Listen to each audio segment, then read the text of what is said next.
సంవత్సరాల తరబడి government job కోసం వేచి చూస్తున్నారా? కేవలం 8 నెలల్లో మీ కల నెరవేర్చుకోండి. వెంటనే కింది నెంబర్స్ కి కాల్ చేయండి. ఆపరేషన్ సింధూర్ ద్వారా ప్రపంచానికి మన శక్తి ఏంటో చూపించాం. నాట్ ఓన్లీ పాకిస్తాన్, ఇటువైపు పాకిస్తాన్ వాడిన వెపన్స్ ఏ కంట్రీస్ నుంచి వచ్చాయో ఆ కంట్రీస్ కూడా భారత శక్తి సామర్థ్యాలు తెలిసినాయి. అంటే గతంలో ఎప్పుడు లేనంత సైనికంగా భారతదేశం అత్యున్నత స్థాయిలో ఉంది అని మనం చెప్పుకోవాలి. మరి ఈ దశలో మరి కశ్మీర్ సమస్య ఇంకా ఎప్పటి వరకు? కశ్మీర్ సమస్య కారణంగా ఉగ్రవాదులు కేవలం కశ్మీర్ అనుకుంటే కుదరదు. భారతదేశంలోని ఉత్తర భారతదేశం నుంచి దక్షిణ భారతదేశం దాకా చాలా చోట్ల వాళ్ళు దాడులు చేసే అవకాశం ఉంది. ఇప్పటికే మనం కాదనలేం, ఎందుకంటే స్లీపర్ సెల్స్ ఈవెన్ మన హైదరాబాద్లో కూడా ఉన్నాయి. మరి ఈ పరిస్థితుల్లో మనం ఇంటి దొంగలను బయట దొంగలను ఎదుర్కోవటం ఏ రకంగా సాధ్యమవుతుంది? లక్ష్మీనారాయణ గారు, ముఖ్యంగా మనం ఈ ఆపరేషన్ సింధూర్లో గమనించాల్సింది ఏంటంటే భారతదేశ సౌభాగ్యం ఏ విధంగా పనిచేస్తుంది అన్నది మనం గమనించాలి. మనం ఈ ఆపరేషన్ సింధూర్ అని పెడితే పాకిస్తాన్ ఏం పెట్టిందంటే ఆపరేషన్ బునియాన్ ఉల్ మర్సూస్ అన్నది వాళ్ళ ఆపరేషన్. అంటే దాని ఉర్దూలో దాన్ని మనం ఇంగ్లీష్లో ట్రాన్స్లేట్ చేస్తే ఐరన్ వాల్, అంటే ఒక ఇనుప గోడ. సో ఒక ఇనుప గోడని మన భారతదేశ సౌభాగ్యం తూట్లు పొడిచిందని ఈ ఆపరేషన్ నుంచి మనం తెలుసుకోవచ్చు. ఇది మనం ప్రధానంగా గమనించాల్సిన అంశం. ఆ తర్వాత మనం చూడాల్సింది ఏంటంటే పాకిస్తాన్లో వాళ్ళ అంతర్గత సమస్యలే ఆ దేశాన్ని ముంచబోతున్నాయి. పాకిస్తాన్ చూసుకుంటే ఎకనామిక్గా వాళ్ళు చాలా దారుణమైన పరిస్థితిలో ఉన్నారు. ఇన్ఫ్లేషన్ ఎంత ఎక్కువగా ఉందంటే అక్కడ అది 10%, ఇప్పుడు 23% అయింది. సో ఆ విధంగా త్వరలో పాకిస్తాను ఒక failed state, already failed state, ఒక రోగ్ స్టేట్ అనుకుంటాం. తర్వాత ఏంటంటే పాకిస్తాన్లో మీరు చూసుకుంటే పంజాబీ పాకిస్తాన్ డామినేషన్ చాలా ఉంది ఎక్కువ. అంతర్గతంగా చాలా మంది దాన్ని విరోధిస్తున్నారు. కాబట్టి అక్కడ ఒక ముక్కలు అవ్వబోతుంది. ఎందుకంటే ఒక స్టడీ ఏం చెబుతుందంటే త్వరలో పాకిస్తాన్ ఒక 5 ముక్కలుగా మారబోతుంది. పంజాబు, సింధు, ఖైబర్ పఖ్తూనిస్తాను, తర్వాత బలూచిస్తాను, తర్వాత వచ్చేసి గిల్గిట్ బల్టిస్తాన్. సో ఈ విధంగా పాకిస్తాను అదే నాశనం చెందబోతోంది, అది జరగబోతోంది. ఆ తరువాత భారతదేశం ఏం చేయాలి అన్నది మీరు ముఖ్యంగా మాట్లాడుతున్న అంశం. మనం భారతదేశం పెద్దగా ఎక్కువ చేయాల్సిన అవసరం లేదు, ఎందుకంటే ఆ దేశం అదే నాశనం అవబోతోంది.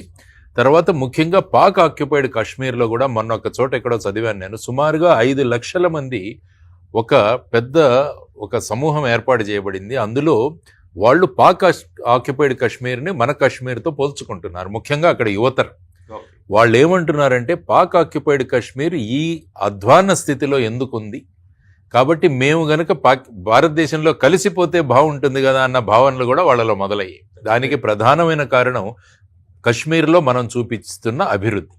ఆర్టికల్ 370 తర్వాత వెళ్ళిపోయిన తర్వాత కశ్మీర్ బ్రహ్మాండంగా వెళ్ళిపోతుంది, కాబట్టి కంపారిజన్ మొదలైంది. కాబట్టి ఆ విధంగా అక్కడ మన భారతదేశంలోకి రావాలి అన్నది ప్రధానమైన కోరిక అక్కడ యువతరం వ్యక్తం చేస్తున్నారు. ఎందుకంటే ఎప్పుడైతే లోకల్గా ఉన్న పాపులేషన్ ఆ విధమైన కోరికలు కోరితే మనకు సులభం అవుతుంది. బంగ్లాదేశ్ కూడా అక్కడ ప్రజలు వారు పాకిస్తాన్ ప్రభుత్వంతో అక్కడ గొడవ పెట్టుకున్నారు, ఆర్మీతో పెట్టుకున్నారు. ఆ సమయంలో మనం వెళ్ళాం కాబట్టి సులభతరమైంది. ఖచ్చితంగా మన డిఫెన్స్ ఫోర్సెస్ యొక్క ఆధిపత్యం ఉంది, దానితో పాటు లోకల్ సపోర్ట్, ఈ రెండు కలిస్తే మనం విజయం సాధించవచ్చు. అటువంటి పరిస్థితులు రాబోతున్నాయి. తర్వాత ముఖ్యంగా నేను చెబుతున్నది ఏంటంటే ఇప్పుడు మార్చాల్సిన, ఎందుకంటే ఇది కొన్ని రోజులు ఈ వాతావరణం ఉంటుంది దేశం, కానీ ఈ దేశంలో సస్టైన్ చేయాలి ఈ వాతావరణం, అందరం కలిసి ఉండాలి అన్నది ఒకటి. దానికి ప్రధానంగా మార్చాల్సింది ఏంటంటే మన ఎడ్యుకేషన్ సిస్టమ్ మారాలి. ఎందుకంటే ఎడ్యుకేషన్ మెథడాలజీ, మొన్న ఒక పుస్తకం రాశారు, who is raising your children అని రాజీవ్ మల్హోత్రా గారు ఒక బ్రహ్మాండమైన పుస్తకం రాశారు.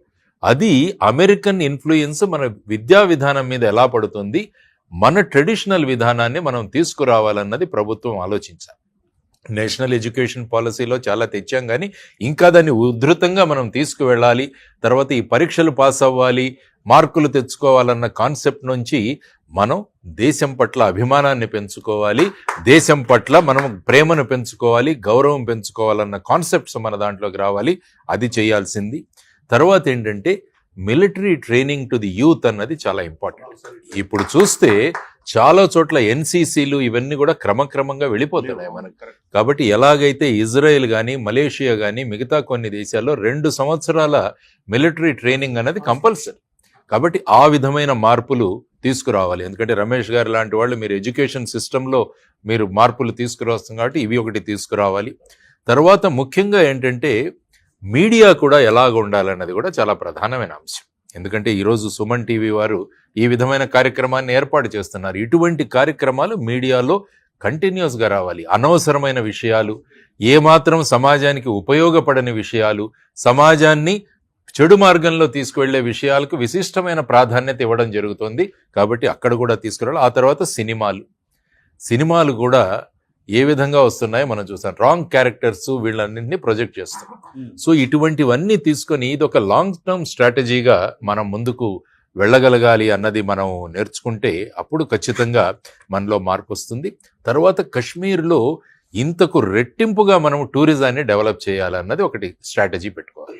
ఇప్పుడు ఎందుకంటే ఈ సంఘటన జరిగిన తర్వాత సుమారుగా 82 టూరిస్ట్ ప్లేసుల్లో 47 టూరిస్ట్ ప్లేసులను వాళ్ళు తాత్కాలికంగా మూసివేయడం జరిగింది. అది వెంటనే మొదలవ్వాలి. ప్రజలకు కాన్ఫిడెన్స్ ఇవ్వాలి. మీరు రండి, ఇక్కడ మేము ఉన్నామన్న ఒక భావన మనం ఇవ్వగలిగితే ఏమవుతుందంటే మళ్ళా కశ్మీర్ బ్రహ్మాండంగా డెవలప్ అవుతుంది. సో ఈ విధంగా ఒక లాంగ్ టర్మ్ స్ట్రాటజీ కనుక చేయగలిగితే తర్వాత పొలిటికల్ పార్టీస్ కూడా ప్రజలందరినీ కూడా కలిపి ముందుకు తీసుకువెళ్ళే, వాళ్ళు డివైడ్ చేయకూడదు ప్రజలు.